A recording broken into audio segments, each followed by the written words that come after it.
Microsoft office Excel में PMT यानी PMT फार्मूले का यूज़ करके एक ईएमआई कैलकुलेटर बनाना है और उसके अंदर मल्टीपल फार्मूले का यूज़ करना है, जैसे कि पीपीएमटी, आईपीएमटी और पीएमटी। तो इसको कैसे करते हैं आइए देखते हैं आज। सबसे पहले मैं यहाँ पे लिख लेता हूँ ईएमआई कैलकुलेटर, कैपिटल लेटर में लिख लेते हैं ईएमआई कैलकुलेटर।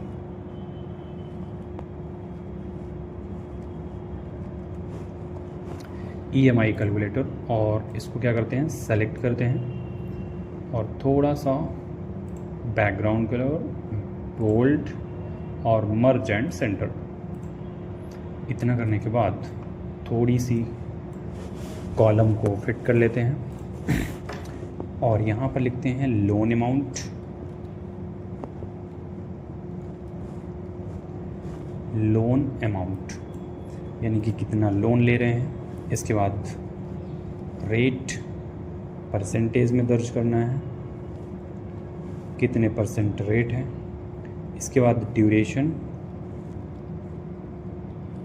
ड्यूरेशन जो है तो इन ईयर में रखना है, कितने वर्ष के लिए लोन लिया जा रहा है। इसके बाद यहाँ पे निकालना है ईएमआई, पर मंथ की ईएमआई कितना है। इसके बाद टोटल अमाउंट निकालना है कि टोटल अमाउंट हमें जमा कितना करना पड़ेगा। और इसके बाद ये निकालना है इंटरेस्ट अमाउंट, यानी कि एक्स्ट्रा कितना लग रहा है। अब मान लो मैंने लिया 10,000 रुपये का लोन और रेट जो थी तो 12% के दर से थी। ड्यूरेशन 2 साल के लिए मैंने लोन लिया। अब क्या करते हैं, इसको बॉर्डर कर लिए। अब यहाँ पे एक फार्मूले का यूज़ करते हैं पीएमटी। पीएमटी फार्मूला यूज़ करते ही यहाँ पे एक ऑप्शन मिलेगा रेट। रेट यानी कि 12% जो मैंने दिया है। अब 12% जो रेट है तो ये 1 साल की है, तो इसको डिवाइड करना पड़ेगा 12 से। फिर लगाना है कॉमा। कॉमा लगाने के बाद net per year, number of period बता रहा है, एनपीआर, यानी कि कितने वर्ष के लिए लोन ले रहे हो, 2 साल के लिए। अब हर महीने जमा करोगे तो इसको गुणा करना पड़ेगा 12 से, देन कॉमा, यहाँ पे लोन अमाउंट, इसको इंटर करोगे तो हमारे पास रिज़ल्ट आ जाएगा। अभी ये माइनस में आ रहा है तो सबसे शुरू में पीएमटी फार्मूला लगाने से पहले माइनस सिंबल का प्रयोग कर लो और इंटर हिट कर दो तो ये प्लस में आ जाएगा। 470 रुपये जो आया ये ईएमआई है, यानी कि हर महीने मुझे जमा करना है और 2 साल तक जमा करना है। तो टोटल अमाउंट निकालने के लिए क्या करना है, बराबर साइन लगाना है, ईएमआई को सेलेक्ट करना है, गुणे का चिन्ह लगाना है और ड्यूरेशन यानी कि 2 साल को, और इसको गुणा करोगे 12 से, यानी कि हर महीने जमा करना है। अब इसको इंटर करोगे तो टोटल अमाउंट 11,297 रुपये जमा करना पड़ेगा। इंटरेस्ट अमाउंट देखा जाए तो बराबर साइन, टोटल अमाउंट को माइनस कर देना है लोन अमाउंट से। इसको जैसे ही इंटर करोगे तो एक्स्ट्रा अमाउंट कितना जा रहा है ये आ जाएगा। अब अगर यहाँ पे अमाउंट आप चेंज करते हो, फॉर एग्ज़ाम्पल मैंने 20,000 ले लिया, तो ये पूरा फॉर्मूला अपने आप अप्लाई है। तो अब ये सारी वैल्यूज़ अपने आप चेंज होती रहेंगी। यहाँ पे अगर 50,000 कर दिया तो वैल्यूज़ जो है तो अपने आप चेंज होती रहेंगी। अब एक्स्ट्रा क्या था इसमें, पीपीएमटी निकालना है, तो इसमें देना है मंथ और यहाँ पर पीपीएमटी देना है और आईपीएमटी, और आखिरी में आएगा आपका ईएमआई। अब मंथ जो है तो यहाँ पर 2 साल के लिए ले रहे हो तो यानी कि 24 मंथ होंगे। तो यहाँ पे 24 तक आपको सीरियल नंबर फिल करना है, 24 तक।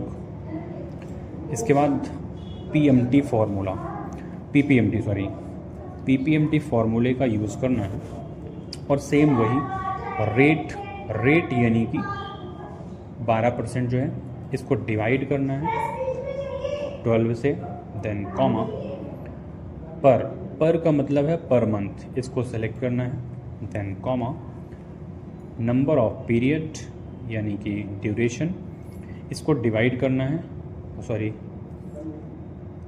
इसको इनटू करना है 12 से, देन कॉमा, प्रोवाइडेड वैल्यू यानी कि लोन अमाउंट, इसको ब्रैकेट क्लोज करके एंटर हिट करोगे तो ये अभी जो है तो माइनस में आ रहा है, इसको शुरू में माइनस सिंबल लगा दोगे तो प्लस में आ जाएगा PPMT, और यहाँ पर निकालते हैं IPMT इक्वल टू IPMT।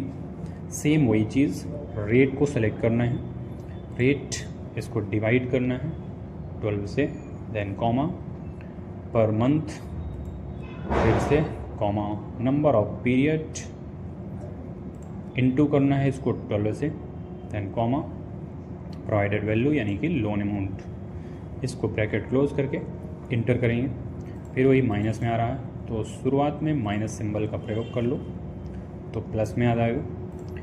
अब क्या होगा, PPMT और IPMT दोनों को ऐड करेंगे तो हमारे पास EMI वाली वैल्यू आ जाएगी। इन दोनों को जोड़ना है, दोनों वैल्यू को क्या करना है, ऐड करना है। तो यहाँ पे सम फार्मूले का यूज़ कर लो, दोनों को सेलेक्ट करके इंटरेट कर लो तो EMI यहाँ पर आ गई।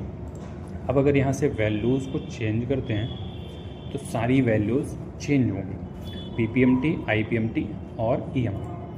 अब इन्हीं को नीचे तक स्क्रॉल करेंगे तो पूरा रिज़ल्ट आ जाना चाहिए, लेकिन यहाँ पर अभी नहीं आएगा।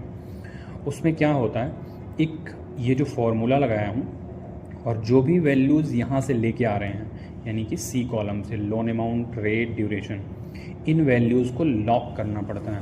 तो आपके कीबोर्ड में फंक्शन कीज़ F4 होगी, तो C वाला जो भी कॉलम है, C सेक्शन, उसको पूरा लॉक कर देना है कुछ इस तरीके से, और अब इंटर हिट करना, इसको स्क्रॉल करोगे तो अब आगे आ जाएगा। सेम PPMT को भी C कॉलम को पूरा लॉक कर देना है, C से जो भी वैल्यूज़ आपको दिख रही हों लॉक, इसको स्क्रॉल कर लो, देन कंप्लीट।